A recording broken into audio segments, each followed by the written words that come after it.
One so यार NEET तक साथ छोड़ेंगे नहीं है ना, हाथ तुम्हारा मोड़ेंगे नहीं, तो वो अलग चीज़ है, हाथ तुम्हारा साथ देंगे, ठीक है। तो देखो ये वो प्लानर है जो तुम्हें बहुत ज़्यादा ज़रूरत थी जिसकी, यानी कि ऐसा प्लानर जिसकी तुम्हें नीड है इस टाइम पर। एंड ये तुम्हारे रिविजन में भी काम आ जाएगा, एंड साथ ही साथ में ये उनके भी काम आ जाएगा जिन्होंने अभी तक नहीं पढ़ा है एंड दे आर मतलब लाइक इन डिप्रेशन टाइप की, मतलब 300 के आसपास मार्क्स आ जाए हमारे। तो देखो to be very honest, playlist is in the description से पहले समझ के तो जाओगे यूज़ कैसे करनी है, ठीक है। तो मैं बता देती हूँ यहाँ पे बहुत ही क्लियर वर्ड्स में। देखो वैसे ये प्लेलिस्ट कल आनी थी लेकिन ये आ नहीं पाई थी क्योंकि एक्चुअली ये मतलब कल कहाँ आनी थी, आज ही तो आनी थी, सॉरी, मतलब आज आनी थी लेकिन टाइमली आनी थी, सुबह आनी थी, लेकिन क्योंकि नेटवर्क इशू हो गया था तो ये वीडियो मैं सेकंड टाइम बना रही हूँ, तो वो सब बात हटाते हैं। तो देखो ये जो वीडियो है ना, देखो पहले तो डरना मत प्लीज़, मैं ये सबसे बड़ी मेरी वो रहती है कि प्लीज़ डरो मत यार इस टाइम पर, ठीक है। अभी अपना बेस्ट देना बहुत ज़रूरी है। तुम्हें कोई भी डिप्रेशन या डीमोटिवेशन टाइप हो रही है तो तुम लास्ट की जो 3 वीडियोज़ है ना मेरी, उनको देख लेना, तुम समझ जाओगे व्हाट इज़ द रियलिटी, है ना, और क्या है फैक्ट्स क्या है, क्योंकि हर कोई तुम्हें डराने में तुला हुआ है इस टाइम पर, लेकिन ये चीज़ समझनी बहुत ज़्यादा ज़रूरी है कि what is the reality going, ठीक है।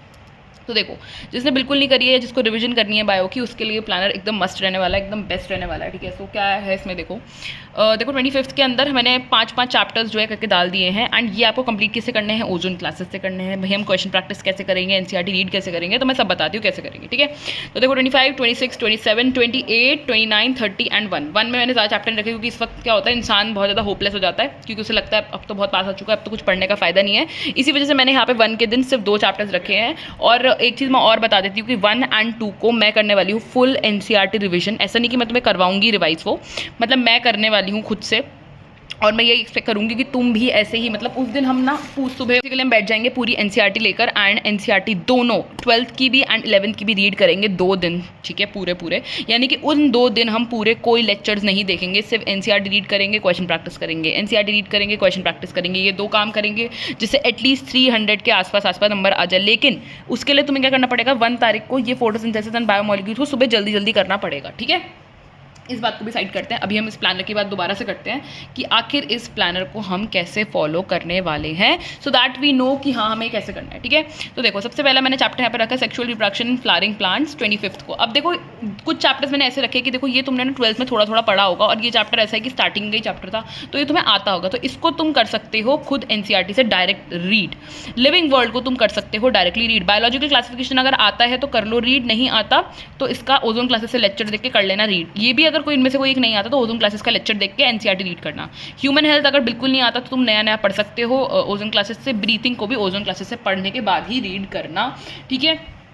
अब तुमने ये सब कर लिया, इसके बाद क्या करोगे, हर शाम में क्वेश्चन प्रैक्टिस के लिए क्या करोगे, पीवाईक्यूज करोगे, ज़्यादा पीवाईक्यूज मतलब हाँ पीवाईक्यूज करना है इसके, और एनसीईआरटी भी रीड करनी है साथ साथ। लेक्चर देखा एनसीईआरटी रीड करी, लेक्चर देखा एनसीईआरटी रीड करी, लेक्चर देखा एनसीईआरटी रीड करी, और किसी भी हाल में करना है। देखो ये ना कोई छोटा स्केड्यूल नहीं है, ये 17-18 घंटे वाला स्केड्यूल है, तो याद रखो अगर ये कर लिया ना तो एटलीस्ट मुँह दिखाने लायक मार्क्स आराम से आ जाएंगे, ठीक है।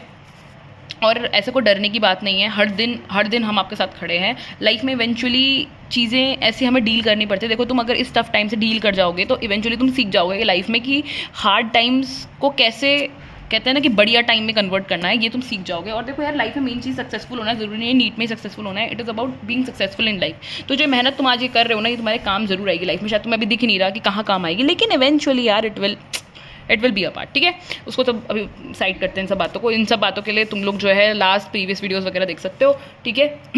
तो यार देखो इस तरह से करना है। ऐसे ही मैंने हर चैप्टर में कुछ चैप्टर्स ऐसे रखे हुए जिनके लेक्चर्स देखने की कोई नीड नहीं होती, जैसे कि ह्यूमन रिप्रोडक्शन भी तुमने पढ़ा ही होगा, माइक्रोब्स अगर तुमने पढ़ा है तो उसको भी तुम डायरेक्टली एनसीईआरटी से रीड करो, उसके लेक्चर्स देखने की जरूरत नहीं है। हाँ अगर नहीं आता तो तुम देख सकते हो, इतने बड़े लेक्चर है भी नहीं ओजोन क्लासेस में। और देखो ऐसा मत सोचना कि यार क्या है सफिशिएंट होगा ये लेक्चर, हाँ सफिशिएंट होगा, तुम करने पे तो आओ, ठीक है, तुम करने पे आओ। और देखो हाँ अब तुमसे पीवाईक्यूज बाई चांस नहीं लगते हैं तो उसमें डिमोटिवेट नहीं होना कि पीवाईक्यूज नहीं लग रहे, वो पीवाईक्यू का आंसर देख के सीख लो कि क्या कॉन्सेप्ट था, क्या था, क्या नहीं था, क्योंकि ये सबके साथ ही होता है कि क्वेश्चन सॉल्व नहीं होते हैं, तो उसको सीखो। क्योंकि नीट में एक पर्टिकुलर टाइप ऑफ क्वेश्चंस ही है ना, क्वेश्चन कहीं से बना के इतने थोड़ी क्वेश्चंस बना देंगे। एक टाइप ऑफ क्वेश्चंस है जिन जो आते हैं रिपीट होते हैं, जैसे 300 मार्क्स तक के क्वेश्चंस ऑलमोस्ट रिपीट हो जाते हैं, एंड बाकी जो 60 मार्क्स है ना उसके क्वेश्चन इधर उधर से आते हैं। तो या सो या तुम्हें ये मेक श्योर करना पड़ेगा कहीं ना कहीं कि ठीक है भाई ऐसा ऐसा सीन है, ऐसा ऐसा, ठीक है।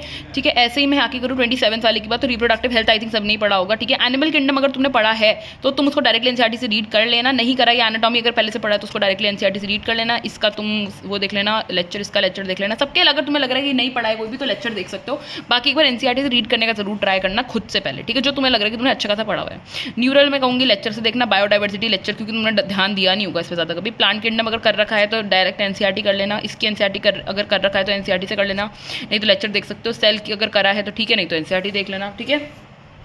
देन फिर आता है हमारा 28 हो गया। 29 को chemical plant growth and development biotech का 1 सेल साइकिल एंड एवोल्यूशन, इतना कर लेना, ठीक है। इसमें जो है प्लांट ग्रोथ अगर पढ़ा हुआ है थोड़ा बहुत पहले से तो उसकी एनसीईआरटी रीड कर लेना, नहीं भी करा तो कोई बात नहीं, से डरने की बात नहीं है। एवोल्यूशन करा होगा तो उसको कर लेना, सेल साइकिल करा होगा तो उसको रीड कर लेना, बाकी ओके लेक्चर्स देख लेना फ्रॉम द प्ले लिस्ट, ठीक है। सेम यहाँ पे बात करते हैं रेस्पिरेशन की। ये इसको कर लेना लेक्चर से, बायोटेक को लेक्चर से कर लेना, मॉलिक्यूलर बेसिस अगर लगता है कि लेक्चर से करने की जरूरत है तो वहाँ से कर लेना। फोटोसिंथेसिस एंड बायोमोलिक्यूल ये हो गया नेक्स्ट डे यानी कि 1 तारीख का, ठीक है। अब इन 2 चैप्टर्स को कंप्लीट करने के बाद में जब तुम इसकी एनसीईआरटी वगैरह रीड करने का क्वेश्चन प्रैक्टिस करोगे तो जो आपका 2 डेट एंड 1 डेट 1 and 2 को हम लोग करेंगे full NCERT revision on this channel only. मतलब मैं आप लोगों को बताऊंगी, पता नहीं मैं क्या उस वक्त बताऊँ, मेरे दिमाग में उस वक्त क्या होगा मुझे नहीं पता। तो उसके लिए yes you can consider subscribing my channel, you can be a part of this channel 100%, ठीक है। सो क्योंकि हम लोग हर दिन वीडियो अपलोड करेंगे क्योंकि यार इस वक्त बहुत ज़्यादा मॉरल सपोर्ट की भी जरूरत होती है कहीं ना कहीं, और साथ की भी जरूरत होती है, एक मोटिवेशन और एक पॉजिटिव एनर्जी जो बहुत ही कम हो चुकी है फिलहाल इस टाइम पर। हर कोई तुम पर डाउट कर रहा है, हर कोई ऐसा कह रहा है कि यार नहीं हो सकता, ये नहीं हो सकता, वो नहीं हो सकता, किसी की मत सुनो, अपना कर्म करो, बस अपना कर्म करते जाओ यार। इवेंचुअली लाइफ पर कुछ अच्छा जरूर करोगे, जरूरी नहीं कि नीट में ही अच्छा करना जरूरी है, इवेंचुअली लाइफ में सबसे इंपॉर्टेंट है अपना कर्म करना एंड आगे बढ़ना फील्ड्स में, ठीक है। So that was all of the video, all about the video and yes जो भी तुम फील कर रहे होगे नेगेटिव पॉजिटिव जरूर वीडियो के नीचे लिखना, ठीक है, फॉर श्योर तुम्हें हल्का फील होगा। एंड या that was all about the video. Thank you so much, खूब सक्सेस मिले आपको लाइफ में, खूब आगे बढ़ो, खूब खुश रहो एंड नीट के लिए ऑल द बेस्ट।